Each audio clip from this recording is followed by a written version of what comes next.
Então, eu acabei vivendo ao longo dos anos, né, meus avós, meus pais muito mais, mas eu lembro na frente da comunidade de ter, por exemplo, um campo de futebol, e logo depois isso diminui para um campo de vôlei, e logo depois a minha casa já saiu direto para o porto. Então, ao longo dos anos, a erosão foi sendo intensificada e meu avô foi criando várias estratégias para conseguir segurar. Então, na área comercial tinha uma contenção, né, feita de base de concreto organizada pela própria comunidade, mas num determinado ponto da comunidade a gente sentia que a erosão era bem mais intensa. Ao longo dos anos, isso acabou chamando a atenção, então os pesquisadores começaram a estudar a questão erosiva dessa área, né, que era a área mais restrita, mas de uma área que estava a 500 metros da comunidade, que a gente chama de esporão, que era onde, em um determinado momento, ele era como se a terra fosse sendo tirada e ela fosse ficando bem mais estreita. Então, um possível risco, né, de juntar os dois mares. Então, as pesquisas elas identificam uma possível abertura de barra e acabam acionando o Ministério Público para a Fundação Florestal para que se tomasse uma atitude nessa situação, principalmente com a questão da comunidade, né? Precisava se olhar para isso. E o que aconteceu foi que a gente acabou descobrindo logo, né, hoje, que meu avô foi chamado várias vezes para falar sobre isso e para lidar dessa situação. E talvez nós da comunidade não se articulasse tanto nessa questão, né? E a gente esperava que o vô fizesse isso, então ficou muito para ele fazer.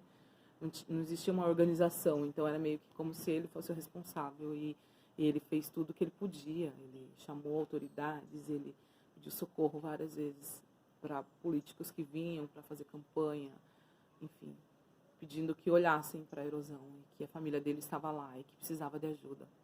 Nada foi feito. Em 2010, meu avô falece e a comunidade foi muito impactada com o seu falecimento, muito impactada. Foi uma situação muito difícil, por conta de ser uma grande liderança, por conta de ter uma articulação tão forte, por conta da questão econômica, por conta da família, enfim. Foi um impacto que veio com uma enxurrada, ninguém se preparou para aquilo. Então, vários jovens da comunidade vão embora, para toda a articulação do peixe seco, não se compra mais peixe, não se processa, as pessoas não vêm nos visitar, acaba tudo. E foi um período de decadência muito grande, de organização, que precisou ser feita uma articulação e uma organização para que a gente conseguisse resistir naquele território. E aí esse foi o momento em que as mulheres se organizaram. Então, antes de chegar, né, a gente vai trabalhar a questão da mudança climática hoje, mas também eu queria contar um pouquinho de como foi essa organização, porque eu acho que essa organização interna, né, essa questão feminina, ela foi muito importante para que a gente conseguisse resistir aqui, né, dentro desse território. Então, as mulheres elas se juntaram e o que foi muito louco assim foi que, por mais difícil que tivesse a questão econômica, né, que já que todo o recurso financeiro gerava em torno do voo e já não tinha mais nada, ficou muito difícil.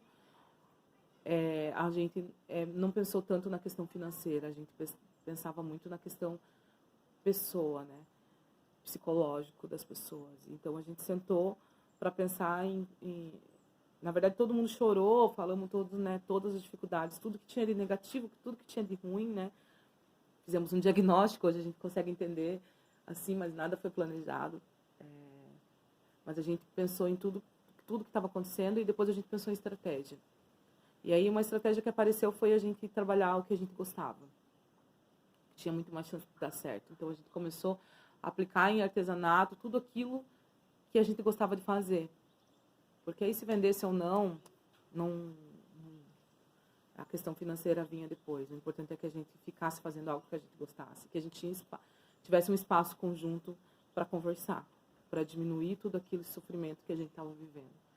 E aí o grupo das mulheres ele foi tomando uma proporção muito grande. Eu poderia, né, ficar horas aqui falando com vocês, mas resumindo, a gente planejou uma forma de gestão em que, entendendo que por mais importante que fosse a gestão do meu avô econômica, em que houve uma concentração de informação e na sua partida a gente não conseguiu se organizar para continuar. Então a gente precisava pensar numa forma de gestão em que as coisas fossem propagadas e que as pessoas sentissem propriedade daquilo e que as coisas não acabassem quando alguém não tivesse, seja para estudar, seja para viajar, ou seja para tomar um outro rumo. Então, que as coisas não ficassem concentradas, que as pessoas tivessem propriedade desse processo. E então a gente encontrou isso na economia solidária, adaptou o conceito à nossa realidade, à nossa vida.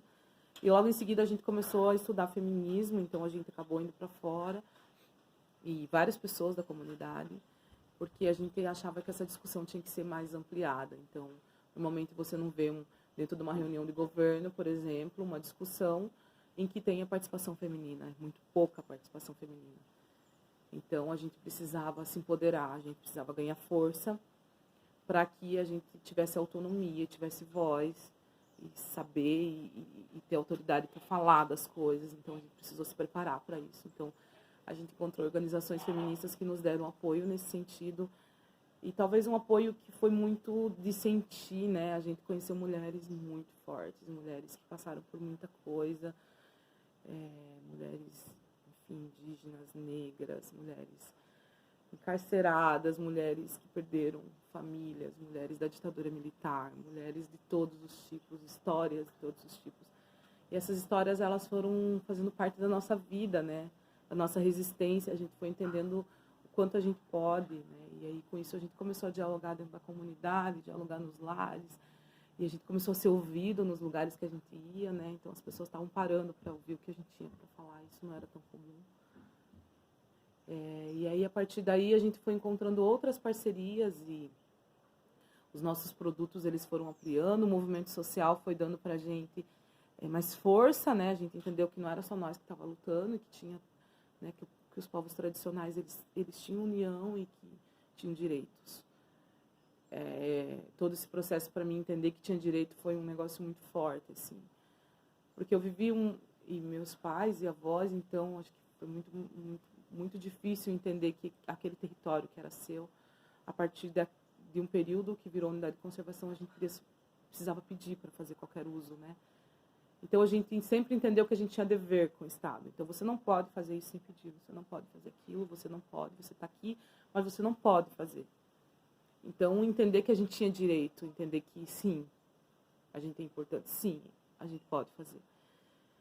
Então, foi um processo muito forte, assim, de transformação.